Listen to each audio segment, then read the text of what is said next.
Hindi tayo nagja-judge ng mga kapwa content creator, no, na nagpo-promote ng sugal. Okay. Wala na ho tayong pag-uusapan doon. Kung sa tingin nyo, dyan kayo nabubuhay, dyan kayo kumikita, dyan kayo nakikilala, dyan nyo nakukuha yung mga bagay-bagay na pinapangarap nyo, okay lang po. Oh, hindi ko sasabihin itigil nyo yan. Hindi ko sasabihin tama na. Pero ako, makikiusap ako mga kapatid sa mga kapwa content creator, kapwa viewers, kasi viewers din ako, na sana mas suportahan natin, no? Mas makita nating, mas magawa nating suportahan mga kapatid, mga boss, itong mga legit, no, na mga content creator na gumagawa ng magandang content. Anong magandang content? Ito yung content mga kapatid na kahit bata pwede panoorin. Ito yung mga content na kaaya-ayang panuurin, kaaya-ayang gayahin ng bata, matanda, lalaki, babae, tatay, nanay. No? O hayaan na natin yung iba kung ano yung gusto nila. Total, wala naman tayong magagawa doon. Yun ang uso, yun ang viral. Pero wag nating hayaang mawala yung mga content creator, mga kapatid. No? Bakit ko ito sinasabi?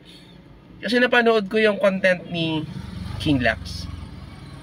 Pinanood ko talaga. So, tama nga naman, no, na napakahirap gumawa ng isang content na gaya ng ginagawa niya.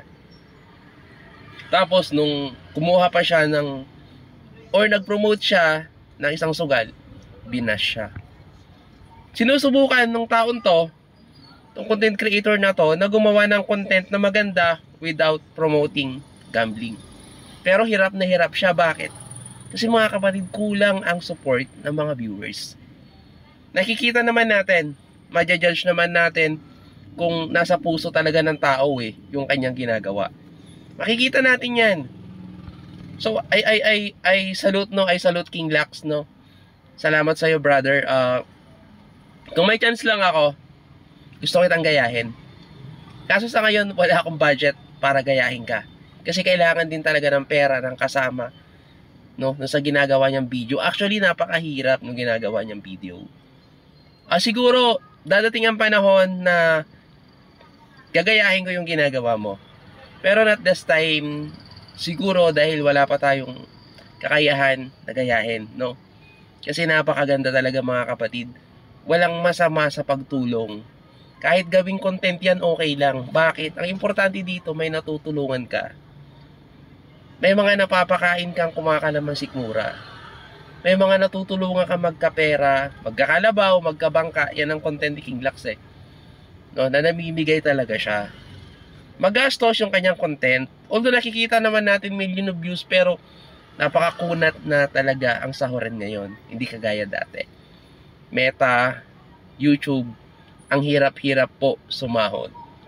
No, and advice na rin sa sarili ko, sa saka mga baguhan na katulad ko, gumawa kayo ng content na makikilala kayo at yung content na kahit patay na kayo, maalala kayo. Gumawa kayo ng sariling pangalan, sariling diskarte. Yung content na kahit bata, matanda, ate, kuya, nanay, tatay, lolo't lola, pwedeng panoorin. At may pagmamalaki nyo to hanggang dulo. Sa mga nagmamadali, mahirap sumikat. Lalo pag hindi ka handa. Baka malunod ka at hindi ka na makaahon pa.